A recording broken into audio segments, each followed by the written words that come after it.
Hello everyone, welcome back to গল্প কথা। আশা করছি সকলে খুব ভালো আছো। আমি কিছু কথা বলতে চাই। যারা বহুদিন ধরে গল্প কথার এপিসোড শুনছো তারা জানো যে আমাদের সপ্তাহে 3টে এপিসোড আসে, শুক্র, রবি এবং মঙ্গলবারে আসে। আশা করবো তোমাদের প্রত্যেকটা এপিসোডই ভালো লাগে, এবং তোমরা যদি কেউ মনে করো যে না, একটা এপিসোড কমিয়ে দিয়ে সপ্তাহে 2 দিন ঘটনা আসুক, শুক্র এবং রবিবার, তাহলে আমি সেটা করতে রাজি আছি, কোনো রকম সমস্যা নেই। কারণ আমি প্রত্যেকটা সময় আমি চেষ্টা করি যাতে ভিউজের জন্য নয়, লাইকের জন্য আমি চেষ্টা করি যাতে তোমাদের ভালো লাগে, এবং লাইক, ভিউজ এবং কমেন্ট যখন আসে তখন নিজের থেকে একটা ভালো লাগে, যাতে তোমাদেরকে আরও অনেক ঘটনা তোমাদেরকে শোনাতে পারি।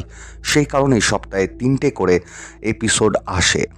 এবং বলতে চাই, যারা এখন অবধি গল্পকথাকে সাবস্ক্রাইব করোনি অবশ্যই কিন্তু সাবস্ক্রাইব করে গল্পকথার পাশে থাকো। আমি খুব তাড়াতাড়ি নতুন কিছু তোমাদের জন্য নিয়ে আসতে চাই, তবে তার জন্য চ্যানেলটিকে একটু গ্রো হতে হবে। 10,000 সাবস্ক্রাইবার কমপ্লিট যেদিন হবে চ্যানেলের, সেদিন থেকে আমি নতুন কিছু এই চ্যানেলে আমি নিয়ে আসবো, আমি কথা দিচ্ছি। কথা বাড়াবো না, বেশি চলে যাবো আজকের প্রথম ঘটনায়। আজকের প্রথম ঘটনাটি লিখেছেন নূপুর মুখার্জি, এবং তিনি ঘটনাটি যেভাবে লিখেছে আমি ঘটনাটি ঠিক সেভাবেই পড়ছি তার ভাষাতেই। আজকে আমি আপনাদের সামনে একটি ভৌতিক গল্প অথবা সত্যি ঘটনা নিয়ে উপস্থিত হয়েছি। দাদা, এই ঘটনাটি বহুদিন আগে আমি শুনেছিলাম, তখন আমার বয়স 4 বছর কি 5 বছর হবে। সুতরাং অনেক দিন আগের ঘটনা। সেই সময় ঘটনাটি অত্যন্ত সাড়া ফেলে দিয়েছিল। অনেকের মুখে তখন এই ঘটনাটি শোনা যেত। ঘটনাটির সত্যতা নিয়ে আমি কিছু বলবো না। তোমরা যারা নিজেরা শুনছো তারা তাদের মতো করেই বিচার করে নিও। আমরা প্রত্যেকেই অথবা অনেকেই সমুদ্র ভালোবাসি। তেমনি একটি সমুদ্র শহর নিয়ে এই ঘটনাটি। একটি পরিবার ছুটি কাটাতে সেই নির্জন সৈকতে বেড়াতে গিয়েছিল। তখনকার দিনে নির্জন সৈকত সত্যি নির্জনতা ছিল। ছিল না এত কোলাহল, এত দোকানপাট, এত নামি দামি হোটেল কিংবা হলিডে হোম।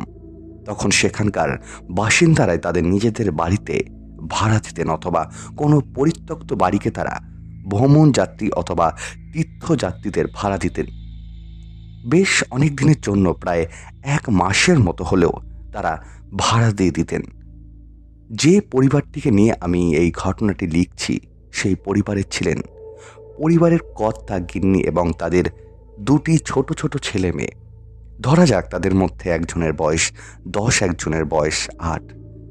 সেই পরিবারটি যে বাড়িটি ভাড়া নিলেন, বাড়িটির সামনে একটি সুন্দর বাগান, তারপর ছোট্ট ছোট্ট সিঁড়ি বেয়ে একটি রোয়াকটির সামনে 3টি ঘর, পেছন দিকে একটি সিঁড়ি আছে, সেটি ছাদে পৌঁছে গেছে।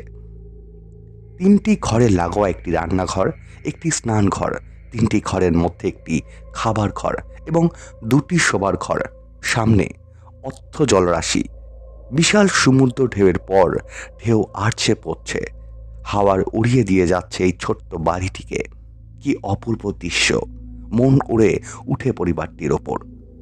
শান্তিতে, প্রশান্তিতে বিশ্রামের কয়েকটি দিন খুব আনন্দই কাটবে, কিন্তু মানুষ ভাবে এক আর হয় আর এক।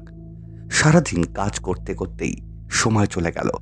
ছোট ছোট ছেলে মেয়ে নিয়ে 2টি সামনের বাগানে ছোটাছুটি করে খেলা করতে লাগলো, আর কর্তাগিন্নি মিলে সমস্ত গোছগাছ করে রান্নাঘরে গিয়ে বাসনপত্র দেখে আনন্দে আধখানা। সবকিছুই যেন হাতের কাছে সাজানো। আরেকটি কাজের লোকও আছে যে সব সময় সে বাড়িতে থাকে না। সারা দিন কাজ করে সন্ধেবেলা সে তাদের বস্তিতে ফিরে যায়।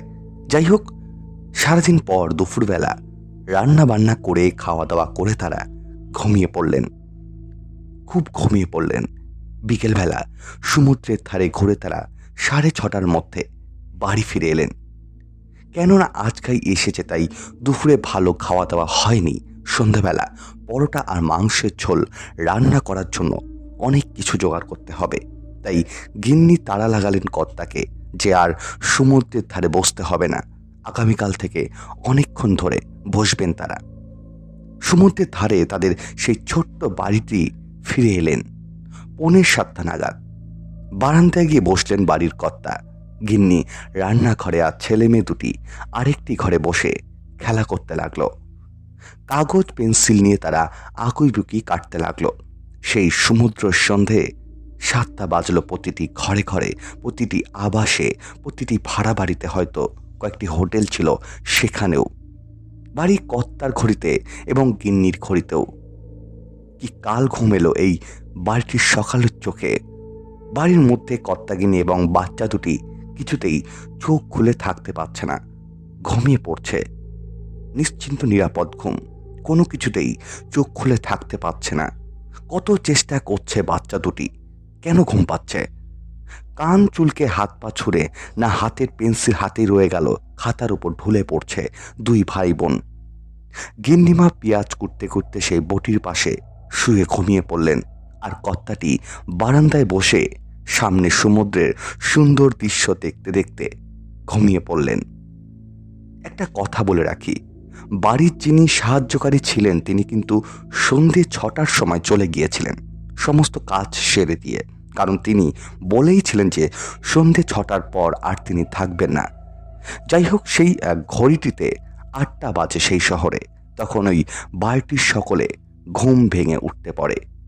বাচ্চা দুটি ঘুম থেকে উঠে অবাক, সবাই অবাক। কেন কেন এত ঘুম এলো? গিন্নিমা দেখলেন পেঁয়াজ ছাড়িয়ে তিনি পাশে ঘুমিয়ে পড়েছেন। একটু হেসে ফেললেন তিনি। বাবার কি ঘুম, আসলে সারা রাতটি টেনে এসেছেন, তাই বোধ হয় ঘুমিয়ে পড়েছিলেন। কিন্তু দুপুরে তো ঘুম ভালোই ঘুমিয়েছিলেন। এদিকে কর্তা ভাবছেন সত্যি বা এত ঘুম পেল? আর বাচ্চা দুটি দুজনে দুজনের সঙ্গে ঝগড়া করতে শুরু করে। কেন কেউ কাউকে ডাকেনি, এই নিয়ে ঝগড়া।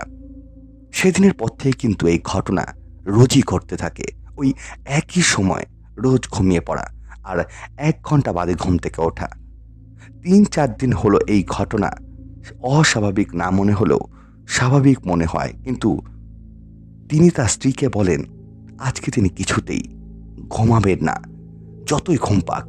সেই মতো সন্ধ্যে 7টা বাজার আগে যে যার নিজের ঘরে বসে থাকে।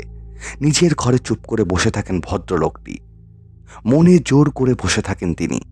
আস্তে আস্তে ঘড়ির কাঁটা সন্ধ্যে 7টার ঘরে গেল। বাড়ির সবাই ঘুমিয়ে পড়ল। ভদ্রলোক জোর করে চোখ চেয়ে বসে আছেন। না, আজকে তিনি ঘুমননি। ঘড়িতে সন্ধ্যে 7টা বেজে গেছে। হঠাৎই বাথরুমের দিক থেকে একটা গোঙানির আওয়াজ। ছুটে গেলেন বাথরুমের দিকে। বাথরুমের দরজা হাট করে খোলা, চারিদিকে ঘুটঘুটে অন্ধকার, অথচ সারা বাড়িতে তো আলো চলছে। এত অন্ধকার কেন? লোডশেডিং হয়েছে? অন্ধকারের মধ্যে বাথরুমের দিকে গিয়ে তিনি দেখলেন যে দুটো আলোর বিন্দু, বিন্দুটি ধীরে ধীরে চোখের আকার নিচ্ছে। চোখ শুধু নয়, শরীর নেই, নেই কোনো আকার, না কিছু না, শুধু দুটি চোখ। আর সেই চোখের রং নীল, সম্পূর্ণ নীল। নীল চোখ দুটি তীব্র গতিতে তার দিকে ছুটে আসছে। চিৎকার করে ভদ্রলোকটি পড়ে গেল। যখন তার জ্ঞান ফিরল তিনি দেখলেন তিনি বিছানায় শুয়ে আছেন। তার মাথার কাছে তার স্ত্রী, ছোট ছেলে মেয়ে দুটি। বাইরে পাখি ডাকছে। ভোর হয়ে গেছে। স্ত্রীর কাছে শুনলেন রাত 8টা বাজতেই তাদের ঘুম যথারীতি ভেঙে গিয়েছিল। তার স্ত্রী ছুটে এসে দেখলেন বাথরুমের সামনে তিনি পড়ে আছেন, মুখ দিয়ে ফেনা উঠেছে। পরে অনেক চেষ্টা করে যতটুকু খবর পাওয়া গেল, যদিও খবরটি বাড়িওয়ালায় দিয়েছিলেন, স্থানীয় বাসিন্দাদের চাপে পড়ে ওই বাড়িতে এই ঘটনা ঘটার 4-5 বছর আগে একটি পরিবার এসেছিল। সেই পরিবারের পুত্রবধূ ওই বাথরুমের মধ্যে শ্বশুর শাশুড়ি এবং তাদের পুত্র মিলে হত্যা করেছিল। তারপর থেকে বাড়িটি বহুদিন ভাড়া দেওয়া হয়নি। নানান রকম ভৌতিক কাণ্ড কারখানা এই বাড়িতে ঘটত। সাহস করে বাড়িওয়ালা এই বাড়িটিকে ভাড়া দিয়েছেন। আসলে এদের কপালটাই খারাপ ছিল, বেচারা এই বিপদের সম্মুখীন হয়ে পড়েছিল। যাই হোক, এই ঘটনার পরে তো আর ওই বাড়িতে কেউ থাকবে না, তাই পত্রপাঠ তারা পরের দিনই অন্য বাড়িতে নিজেদের জিনিসপত্র নিয়ে চলে গিয়েছেন। সবকিছুই স্থানীয় বাসিন্দাদের সাহায্যই করেছিলেন। এই ঘটনাটি তখনকার দিনে বেশ নামকরা কিছু দৈনিক সংবাদপত্রও বেরিয়েছিল।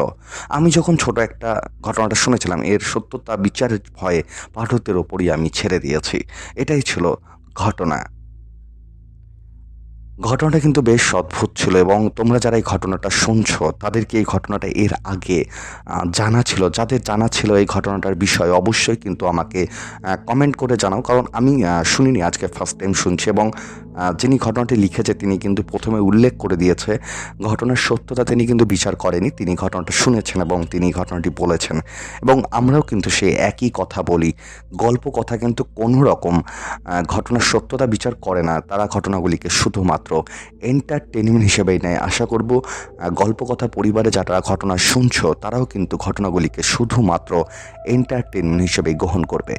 এবং তোমাদের কাছে একটা রিকোয়েস্ট করতে চাই, যারা ঘটনা শুনছো প্লিজ লাইক করতে ভুলো না। আমি সব সময় তোমাদেরকে রিকোয়েস্টটা করি, প্লিজ লাইক করে দাও। তোমাদের একটা লাইক ঘটনার রিচ অনেকটাই বাড়িয়ে দেয়, তাই আমি সব সময় তোমাদের কাছে রিকোয়েস্ট করি তোমরা লাইক করে দাও এবং কমেন্ট করে জানিয়ে দাও তোমাদের ঘটনা কেমন লাগছে। এবং শেয়ার করতে ভুলো না, টেলিগ্রামে, হোয়াটসঅ্যাপে, ফেসবুকে তোমার ফ্যামিলি মেম্বারদের সাথে, বন্ধুবান্ধবের সাথে ঘটনাগুলি যদি ভালো লেগে থাকে অবশ্যই শেয়ার করে দাও। আজকের যে সেকেন্ড ঘটনাটি আছে সেটাও বেশ অদ্ভুত এবং ভয়ের, আশা করবো তোমাদের বেশ ভয় লাগবে। শেওড়াফুলির ঘটনা, আমি যখন ঘটনাটি পড়ছিলাম আমার বেশ অদ্ভুত লেগেছে, আশা করব তোমাদের ঘটনাটি বেশ ভয় লাগবে। তবে ঘটনায় যাওয়ার আগে বলতে চাই তোমরাও আমাকে হোয়াটসঅ্যাপে ঘটনা লিখে পাঠিয়ে দাও, ডিসক্রিপশন বক্সে হোয়াটসঅ্যাপ নাম্বার দেওয়া আছে। চলে যাচ্ছি ঘটনায়। ঘটনাটি লিখেছে মৌ কর এবং তিনি ঘটনাটি যেভাবে লিখেছে আমি তার ভাষায় ঘটনাটি বলছি। তবে ঘটনা যাওয়ার আগে তিনি কিছু কথা লিখেছে, যে কথাটা না পড়লে ঘটনাটা অসম্পূর্ণ রয়ে যাবে, আমি তাই কিছু কথা পড়ে নিচ্ছি। আজ আপনাদের কাছে নিয়ে এসেছে একটি সত্যি ঘটনা। অনেকেই হয়তো এটা বিশ্বাস নাও করতে পারেন, আবার অনেকেই বিশ্বাস করবেন। আমার সাথে একটি ঘটে যাওয়া সত্যি ঘটনা সবার সাথে ভাগ করে নিচ্ছি। আমাদের আশেপাশে অনেক কিছুই এমন ঘটে যেটা হয়তো আমরা সাধারণ ব্যাপার ভেবে উড়িয়ে দেবার চেষ্টা করি, নয়তো সেটাকে নিজেকে নিমজ্জিত করে থাকি। সেই রকমই কোনো গা ছমছমে পরিস্থিতিতে একা আছেন অথচ ভয় পান না এমন স্বীকার করা মানুষ খুব কমই আছে। কিন্তু আজকাল এই বিজ্ঞান মনস্ক যুগে এই ব্যাপার আছে, সেটা স্বীকার করতেও আমাদের মন মুখ দুই বাঁধে।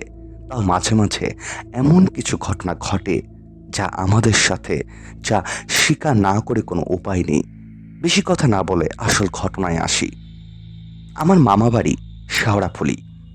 আমাদের মামা বাড়িতে অনেকজন একসাথে থাকতো, আর বাড়িটিও খুব বড় ছিল, তাই ছোটবেলা কোনোদিন খেলার সাথীর অভাব হয়নি। ছোটবেলা আমি বেশিরভাগ দিন মামা বাড়িতেই থাকতাম দিদার কাছে। আমাদের মামা বাড়িটা ছিল অনেক পুরনো বাড়ির, সবাই প্রায় কিছু না একটা অসভ্যত্ব শক্তি আছে, সবাই সেটা টের পেত। তাই আমার জানা অনেক এরকম ঘটনা আছে, অন্য কোনোদিন সুযোগ হলে অবশ্যই আপনাদের সাথে ভাগ করে নেব। আসল ঘটনায় আসা যাক। সেই সময়ের কথা বলছি, আমি তখন ক্লাস 6-এ পড়ি। গরমের ছুটিতে মামাবাড়ি বেড়াতে যাই। 1 মাস ছুটি, তাই আনন্দে আমি আত্মহারা। সারাদিন রান্নাবাটি খেলা ছাড়া আর কোথাও যেতাম না। এমনই একদিন সারাদিন আমি আর আমার এক দিদি খেলছিলাম। খেলতে খেলতে প্রায় সন্ধ্যা হয়ে গেছে। দিদা বারবার করে ঘরে আসার জন্য ডেকে গেছে, কিন্তু আমাদের কোনো হুঁশ নেই, শুধু খেলেই যাচ্ছি তো খেলেই যাচ্ছি। আমাদের একটা মামা ছিল, নিচের নয়, মার খুড়তুতো ভাই। মামার বয়স বেশি ছিল না, ওই 20 বছরের আশপাশে। মামা আমাকে খুবই ভালোবাসতো আর মাঝে মাঝে আমাদের সাথে খেলতো। ওই দিন মামা কোনো একটা কাজে সকাল সকাল বেড়াতে গিয়েছিল। আমাদের মামা বাড়িতে বড় বড় 3টি ছাদ আছে। একদম বাড়ির পেছন দিকে ছাদের কোণে বসেই খেলছিলাম। সেদিনও তার ব্যতিক্রম হয়নি। আগেও বলেছি আমাদের খেলতে খেলতে দিন গড়িয়ে প্রায় সন্ধ্যা নেমে এসেছিল। হঠাৎ করে দেখি আমার মামা এসে হাজির। আমরা তো মামাকে দেখে অবাক হই, কারণ কয়েকদিন পর মামার ফেরার কথা ছিল। তবে আমরা মামাকে দেখে খুব খুশি হয়েছিলাম, কারণ মামার সাথে খেললে খুব মজা হতো আমাদের। মামা এসে আমাদের সাথে খেলছিল। বেশ কিছুক্ষণ পর হঠাৎ আমার দিদা ছাদে এসে হাজির, আমাদের নিয়ে যাবে বলে। এক প্রকার মারতে মারতে নিয়ে গেল আমাকে আর আমার দিদিকে, মানে নিজের দিদি নয়, আমার মাসতুতো দিদি, মায়ের খুড়তুতো দিদির মেয়ে। নিচে নামিয়ে আমাদের একটা ঘরে আটকে রেখে কোথায় যেন চলে গেল। অনেকক্ষণ ওখানে আটকে থাকার পর আমরা শুনতে পেলাম খুব কান্নাকাটির আওয়াজ। খুব চিৎকার করেও কাউকে পাইনি যে আমাদের ঘরের দরজা খুলে দেবে। শেষমেশে বাধ্য হয়ে ঘরের জানালা দিয়ে বেরোলাম। আগেই বলেছি আমাদের খুবই পুরনো বাড়ি ছিল, তাই বড় বড় জানালা ছিল। ওটা দিয়ে আমাদের ঘর থেকে বেরাতে কোনো অসুবিধা হয়নি। যেদিক থেকে কান্নার আওয়াজ শুনতে পাচ্ছিলাম সেদিকে আমরা পা বাড়ালাম।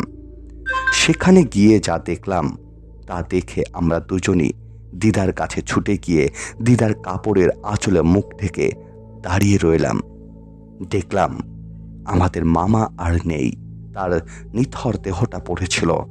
আমরা বুঝে উঠতে পারছিলাম না তাহলে আমাদের সাথে ছাদে তো মামা খেলছিল, তাহলে মামা এখানে এইভাবে শুয়ে আছে কেন? দিদাকে বারবার বলেছিলাম মামার ছাদে ছিল। শেষে দিদা যা বলল তাতে আমাদের ওই বয়সেও বুঝতে অসুবিধা হয়নি যে ওই সন্ধ্যায় কে আমাদের সাথে খেলছিল।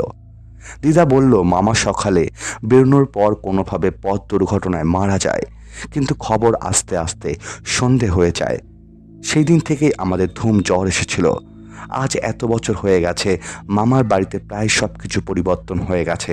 সেই বাড়ি আর নেই, যে যার নিজের ভাগ করা জায়গা বাড়ি করে নিয়েছে। তবু এখনও মামা বাড়িতে গিয়ে রাত কাটালে আমার সেই দিন সন্ধ্যার ভয়ঙ্কর ঘটনা একদম ঘুমাতে দেয় না।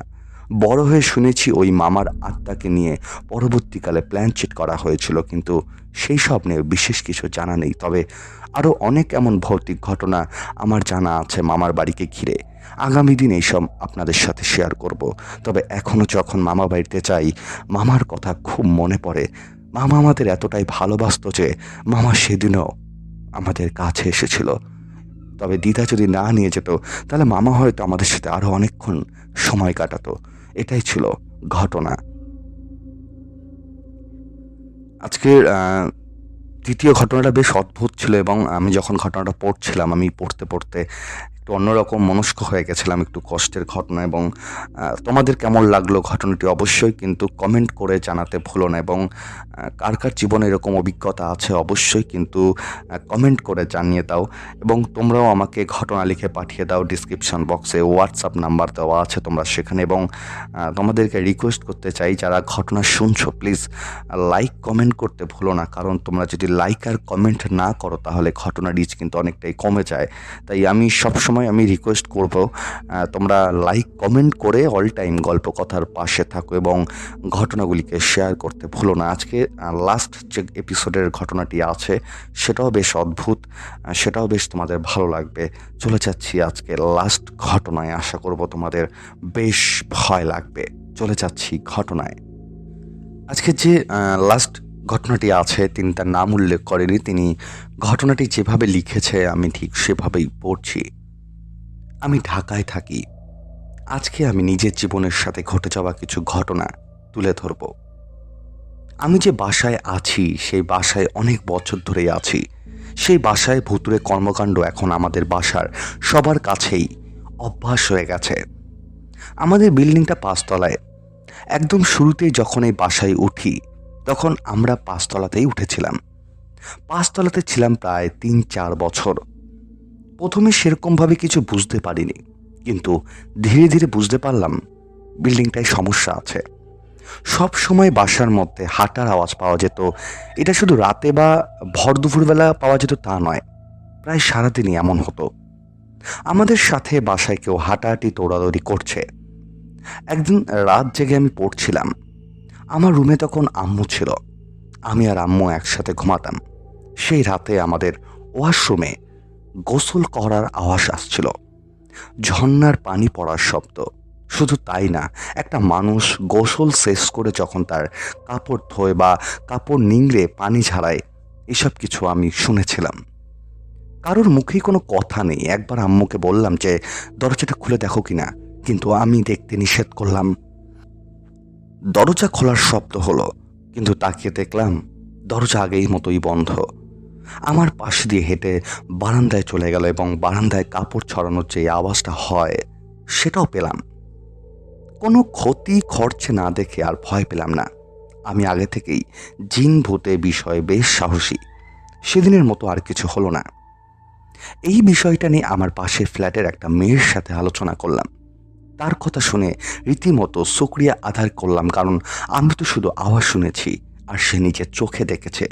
সে যখন ঘুমাচ্ছিল হঠাৎ মাঝরাতে তার ঘুম ভেঙে যায় এবং পায়ের কাছে চোখ গেলে দেখে মাটি থেকে একদম মাথার ওপরে দেওয়াল পর্যন্ত কালো একটা অবয়ব দাঁড়িয়ে আছে। সেটা দেখে ভয় সুরা পড়তে পড়তে আবার ঘুমানোর চেষ্টা করলো আর পায়ের দিকে তাকায়নি। এভাবে প্রায় প্রত্যেকটা ফ্ল্যাটেই ভিন্ন রকম বর্ণনা শুনলাম সবার কাছে। কেউ কেউ নিজের চোখে দেখেছে, কেউ কেউ অনুভূতি টের পেয়েছে। পাশের ফ্ল্যাটের একজন লোক অসুখে মারা যাওয়ার পর একটা মিলাদ দেওয়া হয়েছিল, তারপর থেকেই কিছুটা কম ছিল এসব অত্যাচার, কিন্তু কিছুদিন পরে আবার শুরু হলো এসব। গভীর রাতে আমার বাসায় বেসিন আর কলের পানি পড়ার শব্দে ঘুম ভেঙে যেত। এটা আমার সাথে প্রায় প্রতিদিনই হতে লাগলো। এত জোরে শব্দ হতো যে ঘুম ডিস্টার্ব ফিল করতাম। একদিন সাহস করে লাইট নিয়ে রান্নাঘরের দিকে গেলাম, কিন্তু গিয়ে দেখি আওয়াজটাও নেই আর সব কিছুই স্বাভাবিক। তাই আবার ঘরে ফিরে এসে ঘুমানোর চেষ্টা করলাম। ঠিক তখনই আবার শুরু হলো সেই পানি পড়ার শব্দ। প্রচণ্ড বিরক্ত হয়ে ভূতকে বকাবকি দিতে আবার ঘুমিয়ে পড়লাম। তারপরের দিন সেম পানি পড়ার শব্দ। এবার এতই রাগ হলো যে ভাবলাম আগেরবার লাইট নিয়ে যাওয়ার কারণে হয়তো কিছু দেখতে পাইনি, কিন্তু এবার আর লাইট জ্বালাবো না। কিন্তু অন্ধকারের মধ্যে গিয়ে কিছুই দেখতে পেলাম না। তখন শব্দটাও ছিল না। আবার ঘরে চলে আসলাম, আবার শব্দ শুরু হলো। এভাবে প্রতিদিন কোনো না কোনো ক্ষতি না করে বিভিন্নভাবে বিরক্ত করতে লাগলো। তারপর এলো করোনার সময়। লকডাউন দেওয়ার আগেই বাসা ছেড়ে গ্রামে চলে এলাম। প্রায় 6 মাস গ্রামে থাকার পর কোথাও ফ্ল্যাট খালি না পেয়ে ওই বাসাতেই দোতলায় ভাড়া নিলাম। একদিন ছাদে গিয়ে 5 তলার সেই মেয়েটির সাথে সেই জিন ভূত নিয়ে জিজ্ঞাসা করলাম। জানতে পারলাম আমরা যাওয়ার পর ওই ফ্যামিলি এসেছিল। তাদের 2টো মেয়ে ছিল, একটা কিশোরী। দুজন মেয়েরই বেশ ধার্মিক এবং পরহেজগার ছিল বলে রাতে তাহাজ্জুদ পড়ার অভ্যাস ছিল। তাই এক রাতে তখন তাহাজ্জুদ পড়া শেষ করলো। মোহজাত শেষ করতে পেরলে জায়নামাজের পাশে ঘুমে বিকৃতি ভয়ানক এক চেহারা ভেসে উঠেছে। সেটা দেখেই সেখানে মেয়েটা অজ্ঞান হয়ে পড়ে যায় এবং এরপর প্রায় 7 দিন তার জ্বর ছিল। সুস্থ হবার পরে তারা বাসা ছেড়ে দেয়। এবার একদম নিস্তলার ঘটনা বলি। তাদের ছোট একটা ছেলে ছিল। সকালবেলা আন্টি দেখে তার ঘরে পানিতে ভেসে গেছে। তার ছেলে রান্নাঘরে অচেতন অবস্থায় পড়ে আছে এবং বেসিনের কল ভাঙা। সে এই দৃশ্য দেখে ভয় চিৎকার দিয়ে তার ছেলের জ্ঞান ফেরানোর চেষ্টা করে। কিছুক্ষণ পর তার জ্ঞান ফিরলে জিজ্ঞাসা করা হয়েছে সে কিভাবে রান্নাঘরে এত ভোরবেলা কেন গিয়েছে। সে কিছুতেই বলতে পারল না।